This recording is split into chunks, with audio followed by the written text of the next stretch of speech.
Willkommen auf meinem Kanal. Ich bin Dr. Api. Heute geht es um das Thema Propaganda. Von Goebbels Propagandamaschine bis zu heutigen Social-Media-Algorithmen. Die Werkzeuge der Meinungsmanipulation haben sich verändert, das Prinzip ist dasselbe geblieben. Propaganda prägt unsere Wahrnehmung, spaltet Gesellschaften und entscheidet Kriege. Zeit, dass wir verstehen, wie das Spiel wirklich funktioniert. Herzlich willkommen. Heute reden wir über Propaganda. Aber, Moment mal, vergessen Sie die alten, platten Plakate von früher. Wir schauen uns an, wie aus dieser simplen Meinungsmache eine echte Wissenschaft geworden ist. Eine Wissenschaft, die ganz gezielt unsere Gedanken und ja sogar unsere Gefühle steuern soll. Also, legen wir los. Fangen wir direkt mal mit diesem Zitat an, das es wirklich in sich hat. Das ist von Edward Bernays aus dem Jahr 1928. Und ganz wichtig, nur um das mal klarzustellen, das sagt hier kein Verschwörungstheoretiker, nein, das ist der Begründer der modernen Public Relations. Er spricht hier ganz offen, fast schon stolz, von einer unsichtbaren Regierung, die wissenschaftlich die öffentliche Meinung formt. Das ist unser Ausgangspunkt. Die Idee, dass bewusste Manipulation ein ganz legitimes Werkzeug der Macht ist. So, das wirft natürlich die entscheidende Frage auf, die uns heute beschäftigt. Wie genau ist das passiert? Wie wurde aus diesem, eher plumpen Versuch, Leute zu überzeugen, eine eiskalt kalkulierte Wissenschaft der Massensteuerung? Um das zu verstehen, müssen wir eine kleine Zeitreise machen. Zurück an den Anfang des 20. Jahrhunderts.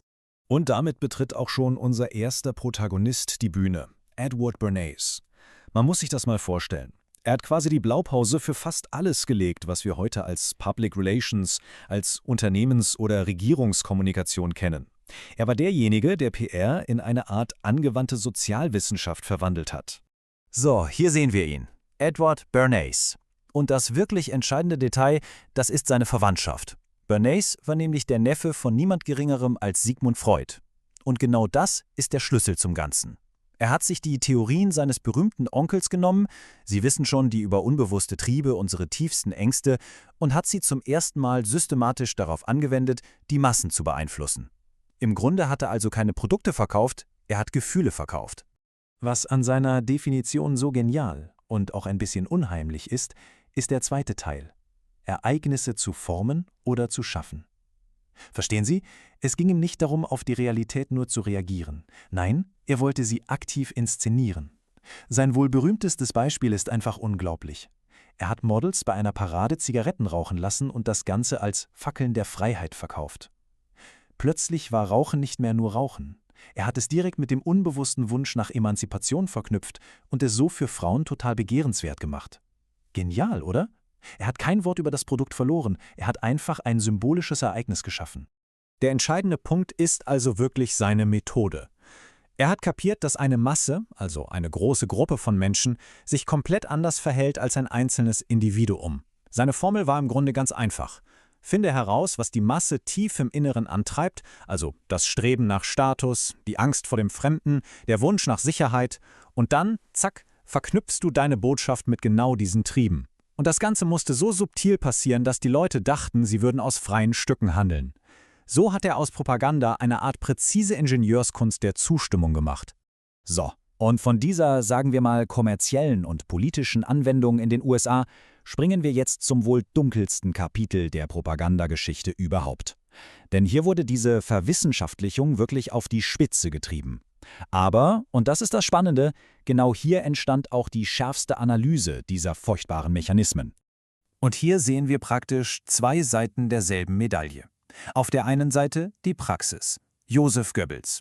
Für ihn war Propaganda das modernste Mittel der Volksführung, mit dem er die Vernunft der Menschen systematisch ausschalten wollte. Es ging ihm um den schnellen psychologischen Erfolg.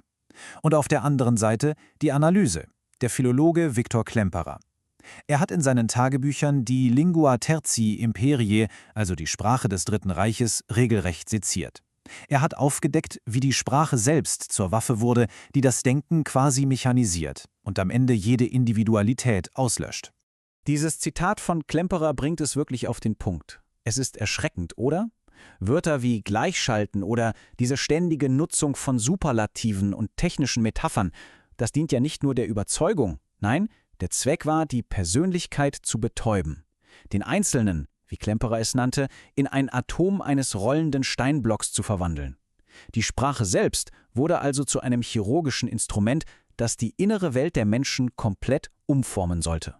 Nach dem Krieg dachten viele, okay, das Zeitalter der lauten, plumpen Propaganda ist jetzt vorbei. Aber die Wissenschaft, die dahinter steckt, die hat sich natürlich weiterentwickelt. Sie ist subtiler geworden, viel unsichtbarer. Und sie stützt sich heute nicht mehr hauptsächlich auf die Psychoanalyse von Freud, sondern auf die Kognitionswissenschaft. Damit sind wir in der Ära des Framings angekommen. Okay, Framing. Was heißt das jetzt genau? Im Grunde bedeutet Framing, dass Wörter eben nicht nur eine simple Bedeutung haben.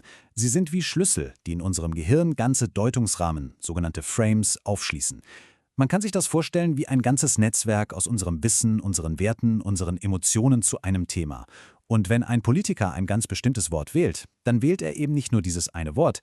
Nein, er wählt den kompletten gedanklichen Rahmen, quasi das Spielfeld, auf dem wir über dieses Thema nachdenken sollen. Schauen wir uns mal ein paar konkrete Beispiele an, die Sie sicher kennen. Nehmen wir den Leistungsträger.